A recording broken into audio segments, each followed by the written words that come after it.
happiest of Mondays, everyone. Here I am, Bryan Nowak, Bryan the writer, with a new video in the new office. Although I guess it's an office, not a studio. It's an office. Anyway, um, glad you're with me today. Today I want to talk about something. First of all, I need to thank new fan Star Days for coming out and posting some comments because those are actually really helpful. And I have something special for Star Days. Hold on. Just for Star Days. Star Days complimented me on my Daisy Red Ryder BB gun, the special anniversary, 80th anniversary edition. It has the 80th year mark on it. But yes, this is my Daisy Red Ryder BB gun. I like it. It's a lot of fun. I was mentioning that she had mentioned that she liked the Daisy Red Ryder BB gun, so I decided to show it off a little bit. My brother and I used to hunt each other with these back in the day. Not this particular one, of course. This particular one is a collector's edition. So what did I want to talk to you about this week?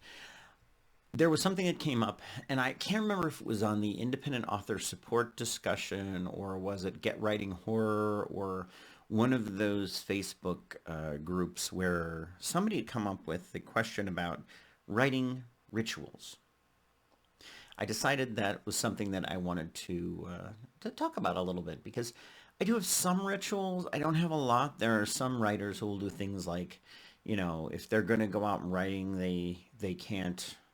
They got to make sure their car is not parked directly in front of their house, or it could screw up their jive. Or there's people who will burn a certain incense in the room, and if they don't have that incense, they can't write. Nothing like that. I have some very easy rituals that I follow. The first of which is I drink something, water. No, most of the time it's water, honestly. And then sometimes I actually just happen to have my cup of coffee as well. So there's a little extra caffeine in it today.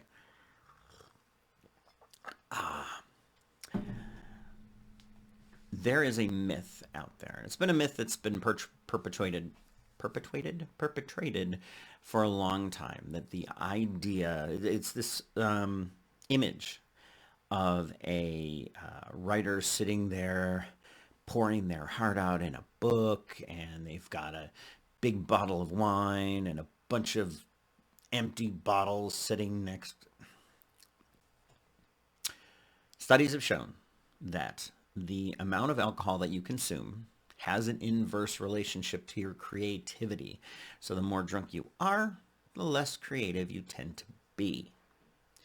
I take that idea to heart, and I more or less avoid alcohol while I'm writing. Now there are some exceptions. I will have a glass of wine on occasion, but the important thing to note here is it's a glass of wine, not a bottle of wine. There's a huge difference. One glass versus two and a half or three glasses in a usual bottle of wine. No, I just can't do it. It really does have a detrimental effect on what I'm doing. So that is one really important thing. Normally, like I said, it'll be water, caffeine if I need it. I do like herbal teas, so mint or there was a at Scares That Care a couple of years ago. There was a tea company there selling different blends, and I got a really good blend from them. And I don't remember what exactly it was, but it was pretty fantastic. It was really really good. Now, the elephant in the room, the thing we need to discuss, really really super important, is this concept of snacks. What snacks do you eat while you are writing? Okay, so I am of the mind that there are really two different types of snacks in the writing world. There's the lighter snacks, and then there's the heavier snacks. Lighter snacks are things like really light chips, or my personal favorite, popcorn. I love popcorn. I'm kind of a popcorn fiend, right? I don't mind it microwaved. I like to make it on the stove. I like it any way I can get it. I'm just a big popcorn nut. So that's really good stuff. And then there's things like chocolate cake and brownies. Those are heavy. Those are not great snacks for writing. My humble opinion, your results may vary, as they say. Um, I just don't, I don't know, it's just like puts a millstone around your neck. It's really heavy, really weighty. Also, if you're going to eat snacks while writing, don't forget you need a paper towel so you don't get grease and little bits of food all over your keyboard. Really, really bad. There's another writing ritual that I undertake, which does not seem like a writing ritual necessarily, but read. This is how I started my day today. I was finishing up this book by Ron Friedman. This is Decoding Greatness, and it talks about how to take great successes and kind of de-engineer them to see what parts worked, what really made that greatness happen. Talks about famous basketball stars, famous sports figures, talks about Vincent van Gogh, talks about all kinds of different people, comedians, and how did they get to where they were by looking at their success now and then figuring out how they got there. That was pretty interesting. Now, book itself took a while to read. It's nonfiction. I think I would give it like 3.5, 4 stars. It's not the greatest book I've ever read, but it's not the worst either. There's a lot of really good principles in here, really good things that I kind of earmarked, and I think I'm actually going to make a picture, or make a photocopy of one of the pages, because one of the pages has a list of really good questions to ask for podcasting. As you all know, I'm an avid podcaster. The podcast, if you've never checked it out, is All Things Writing. It's always great fun. I have some great interviews on there. But there's some really good advice in here to directly apply to my podcasting life. Now, there are some things that are not necessarily rituals to writing, but things I absolutely need when I work. First things first, you've seen me wear these before. These are my glasses. These are reading glasses. When I am driving, I don't need reading glasses. I have perfect 20/20, actually better than 20/20 vision. I can literally see road signs that most people can't even make out, and I can read them because my vision is that good. However, so like I have things open in front of me on the computer right here. I can't read them. I would need my glasses to be able to read them. Because of that, I highly encourage everybody, if you don't need reading glasses, go out and buy yourself a pair of glasses that have the blue blocker lens in them. It really does make a huge difference when you're writing, working on your computer, if you work at a desk on a computer, which is more often than not these days, or even watching TV. The blue blockers really, really help. Fun fact for you. Your eye is connected to your brain by the optic nerve. Essentially, your eye is part of your brain. So, they're a direct pathway into that brain space.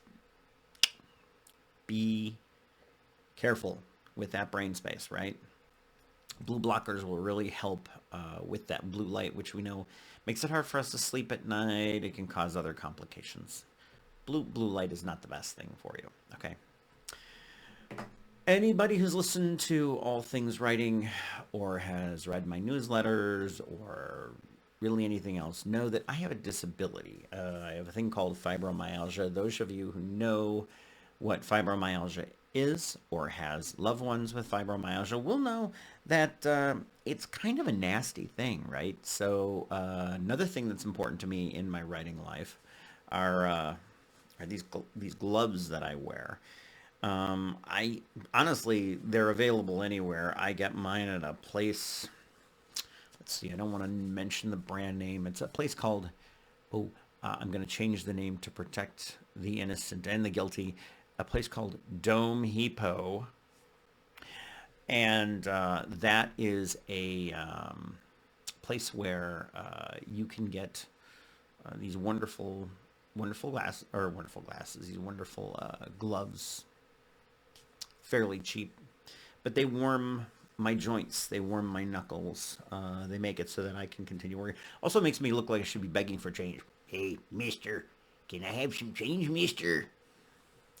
There's a little UHF, the movie UHF reference there for those of you who remember the movie. Great movie, by the way.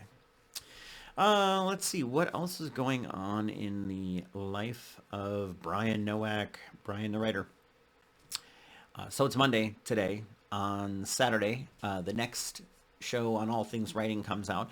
I'm going to interview writer, marketer, all around good guy, smart dude, more experience in his little his little tiny pinky than I have in my home body. Mr. Jim Nettles. Jim, I met at a show recently, and he is connected with Falstaff Publishing. Wonderful group of people. John Hartness. Those of you who read extensively will know the name John Hartness right away. He is going to be on the show. He's going to have lots of cool things to say, but I'm actually going to record and make a video of our conversation. I'm also going to put that on YouTube to show you guys so you can see it there. So that's actually about it for Bryan the writer this week. I am going to go back to my writing to get some editing done because I get stuff back from the editor. It's always so much to do. So anyway, you guys have a wonderful rest of your week. Thank you for dropping into the show, and bye-bye.